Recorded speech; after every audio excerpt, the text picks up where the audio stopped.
ఈ శ్రావణ మాసంలో వరలక్ష్మి వ్రతంలో ఉన్నటువంటి విశేషం ఏంటంటే పార్వతీదేవి శివుడు కూడా కైలాసంలో కూర్చుని ఉండగా అన్ని వ్రతాలు కూడా సత్యనారాయణ స్వామి వారి వ్రతము, లేకపోతే అనంత పద్మనాభ వ్రతము, లేకపోతే పరమేశ్వర వ్రతము, అనేక రకాలైనటువంటి వ్రతాలన్నీ ఉన్నాయి కదా. మరి ఆడవాళ్ళకి సంబంధించినటువంటి వ్రతం ఏదైనా ఉంటే చెప్పండి అని అడిగింది పార్వతీదేవి. అడిగితే అప్పుడు చెప్పాట ఆయన, ప్రతి ఒక్కరికి కూడా కష్టాలు ఉంటాయి కదా, ఆ కష్టాలు తీర్చేందుకు లక్ష్మీదేవి ఉంటుంది. కానీ లక్ష్మీదేవి ఎప్పుడు కష్టాలు తీరుస్తుంది అంటే ఇంట్లోంచి కష్టం వెళ్ళినప్పుడు మాత్రం లక్ష్మీదేవి ఉండడానికి అవకాశం ఉంటుంది అని చెప్పారట. మరి కష్టం అంటే ఎవరు అని చెప్పంటే లక్ష్మీదేవికి అక్క అయినటువంటి జ్యేష్ఠాదేవి యొక్క ప్రతి ఒక్క చోట కూడా జ్యేష్ఠాదేవి ఉంటుంది. కష్టం పోవడానికి పూజ చేయాలి తప్ప లక్ష్మి రావడానికి పూజ చేయాల్సిన అవసరం లేదు. అయితే సర్వ సౌభాగ్యంతో కూడినటువంటి విషయాలన్నీ ఉండాలంటే ఇంట్లోంచి కష్టం వెళ్ళిపోవాలి అని చెప్పారట. మరి అయితే ఈ లక్ష్మీదేవి పూజ అనేది ఎలా చేస్తారని అడిగితే భూలోకంలోకి చూడమ్మా నువ్వు అని చెప్పంటే అప్పుడు లక్ష్మీదేవి ఏం చేస్తుందో చూడని చెప్పేసి లక్ష్మీదేవి భూలోకంలో ఉన్నటువంటి చారుమతి అనేటువంటి ఒక స్త్రీని చూసిందిట. ఎందుకు చూసిందంటే ఆవిడ తెల్లవారుజామునే లేచి, బ్రాహ్మణ స్త్రీగా ఉండి తెల్లవారుజామునే లేచి కళ్ళాపు జరుపుకొని ఇల్లంతా అలుక్కుని శుభ్రంగా ముగ్గులు పెట్టుకుని నీళ్లు తెచ్చుకుని అలాగే అత్తమామల్ని తల్లిదండ్రులా చూసుకుంటూ, భర్తని దైవంగా చూసుకుంటూ, పిల్లల్ని చక్కగా చూసుకుంటూ ఒక సాధ్విగా పతివ్రతా శిరోమణిగా మంచి పేరు సంపాదించింది. ఆవిడ ఇచ్చము అదే పని చేస్తుండడం చేత ఆవిడ మీద ఇంకా ఆవిడకి ఎటువంటి సుఖాలు అవసరం లేదు, కుటుంబమే ఆవిడ సుఖము, సర్వ సౌభాగ్యంగా ఉంది కాబట్టి ఆవిడకి ఏదైనా ఒకటి మంచి చేద్దామని చెప్పి లక్ష్మీదేవి అనుకుని శ్రావణ మాసానికి ముందే ఆవిడకి కల్లో కనిపించిందట. కనిపించి, అమ్మా నీకు నీ భక్తికి మెచ్చాను, నీ కుటుంబంలో నీ యొక్క ఔదార్యత, నీ యొక్క భక్తి, సంసారం పట్ల ఉన్నటువంటి భక్తి శ్రద్ధలు, అందరి మీద ప్రేమాభిమానాలు నాకు నచ్చాయి. కాబట్టి నీకు ఒక వ్రతం ఒకటి నేను చెప్తాను, నీకు ఒక పూజ చెప్తాను, ఆ పూజ చేసుకో, నీకు అంతా బాగుంటుంది. అదే శ్రావణ మాసంలో వచ్చేటటువంటి శుక్రవారం అంటే పౌర్ణమి ముందు వచ్చే శుక్రవారం నాడు ఈ వ్రతాన్ని ఆచరించండి, తప్పకుండా అందరికీ సౌభాగ్య సిద్ధి కలుగుతుందని చెప్పి అంతర్ధానం అయిపోయిందిట. ఇదంతా కూడా తెల్లారిన తర్వాత ఎవరికి చెప్పాలో తెలియదు. చెబుతుంటే ఒకవేళ ఎవరైనా పరిహాసం చేస్తారేమో అన్న భయం. అయినా సరే అత్తమామలతో చెప్పిందిట. చెబితే అత్తమామలు ఇద్దరు కూడా ఆవిడికి సహకరించి నువ్వు చెప్పినట్టు వ్రతం చేద్దామమ్మా, నీకు అమ్మవారికి కనిపించారు కాబట్టి తప్పకుండా నీకు అదృష్టం ఉంది అని చెప్పి ఆవిడికి మాటకి వత్తాసు పలికి చక్కగా ఆవిడికి సహకరించారట.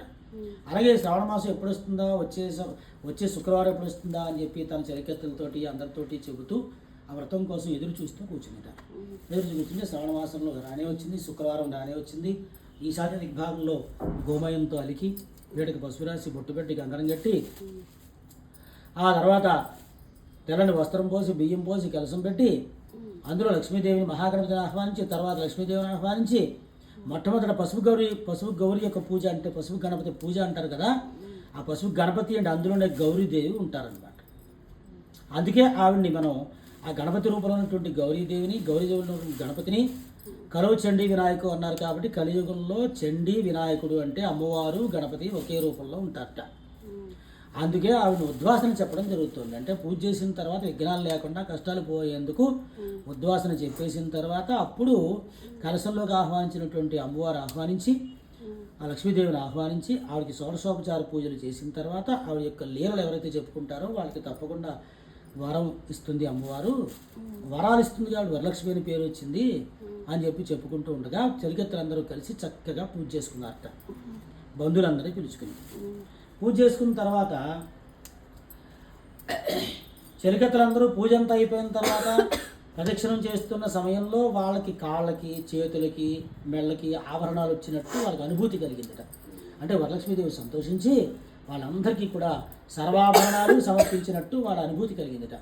అంత తృప్తితో ఉన్నారు కాబట్టి వాళ్ళు అంతటి అనుభూతి కలిగిందనమాట. ఏ పూజన చేసేటప్పుడు ఒక మంచి అనుభూతితో సత్యం ఉన్నట్టు మన మనస్సును ఉంచుకుని కనుక పూజ చేయగలిగితే అక్కడ ఖచ్చితంగా భగవంతుడు ఉంటాడు, అమ్మవారి శక్తి ఉంటుందని చెప్పి ఇందులో మనం తెలుసుకోవడానికి అలా చెప్పడం జరిగిందనమాట. అంటే వాళ్ళందరూ ప్రదక్షిణ చేస్తున్నప్పుడు చేతులకి, కాళ్ళకి ఆభరణాలు రావడం అర్థం ఏంటంటే అంత తృప్తితో వాళ్ళు ఉండగలిగారని చెప్పడం దీంట్లో అర్థం. ఈ రకంగా వాళ్ళందరూ కూడా వరలక్ష్మీదేవి యొక్క పూజా కార్యక్రమాన్ని ఆచరించి ముత్తైదులందరికీ కూడా వాయినాలు ఇచ్చి, బొట్లు పెట్టి, తాంబూలాలు ఇచ్చి ఆ తర్వాత ప్రతి సంవత్సరం కూడా పౌర్ణమి ముందు వచ్చే శుక్రవారం నాడు ఈ వ్రతాన్ని ఆచరించడం జరుగుతుంది. కాబట్టి లక్ష్మీదేవి అనుగ్రహం కావాలంటే కష్టం ఇంట్లోంచి పోవాలి కదా. అయితే కష్టం పోయేందుకు లక్ష్మీదేవిని తలుచుకోవాలి తప్ప ఉన్నటువంటి జన్మ ఏదైతే మనిషి జన్మ ఉందో అలాగే చక్కగా అన్ని అవయవాలు సక్రమంగా ఉండి హాయిగా సౌభాగ్యాన్ని అనుభవిస్తున్నటువంటి అదృష్టమే అదృష్టం. అయితే వేరే అదృష్టం మనకు అవసరం లేదు. అమ్మవారు ఎప్పుడు కూడా ఐదో తనంతో ఆడవాళ్ళందరూ కూడా హాయిగా ఉంటే అదే అదృష్టం కింద మనం తెలుసుకోవాలని చెప్పి లక్ష్మీదేవి చెప్పినటువంటి వ్రతం అంతా కూడా పార్వతీదేవికి ఈశ్వరుడు చెప్పడం జరిగిందనమాట. ఈ కథ అంతా కూడా సూత మహాముని వారు భూలోకంలో అనేక రకాలైనటువంటి అందరికీ కూడా వ్రతాన్ని బోధించి శ్రావణ మాసంలో ఈ వ్రతాన్ని చేయమని చెప్పి చెప్పడం, ఇదే వరలక్ష్మి వ్రత కథగా చెప్పడం జరిగిందని చెప్పి మనం తెలుసుకుంటున్నాం అన్నమాట. బద్నామి దక్షిణే హస్తే నవసూత్రం శుభప్రదం అన్నారు. నవసూత్రము అంటే ఏమిటి? 9 రకాల గుణాలు కలిగినటువంటి సూత్రము అంటే తాడు, తారబంధనము అంటే 9 రకాల భావాలు ఇందులో అన్నీ వస్తాయి. కాబట్టి ఆరోగ్యము, మనశ్శాంతి, సిద్ధి, సంకల్పము, తర్వాత సంతానము, భర్త, భార్య, కుటుంబము, ఆయుష్, ఆరోగ్యం, ఇవన్నీ కూడా 9 రకాలైనటువంటి భావాలు ఉంటాయి. కాబట్టి నవసూత్రం శుభప్రదం అన్నారు. అంచేత భద్రామి దక్షిణే హస్తే అంటే కుడి పక్కనే ఈ యొక్క కంకణం, ఈ తోరణం కట్టుకోవాలన్నమాట. అమ్మవారి కూడా సమర్పించి తోరణం కట్టుకుని కథంతా విన్న తర్వాత అక్షతల శిరస్సును ధరిస్తే తప్పకుండా వరలక్ష్మి యొక్క అనుగ్రహం ఉంటుందని చెప్పి మనం అందరం తెలుసుకోవాలి. ఇది వరలక్ష్మి వ్రతగా సూత మహాముని గారు చెప్పడం జరిగింది. వ్రత కథ సంపూర్ణ. బోలో మహాలక్ష్మీ మాతాకి జయ.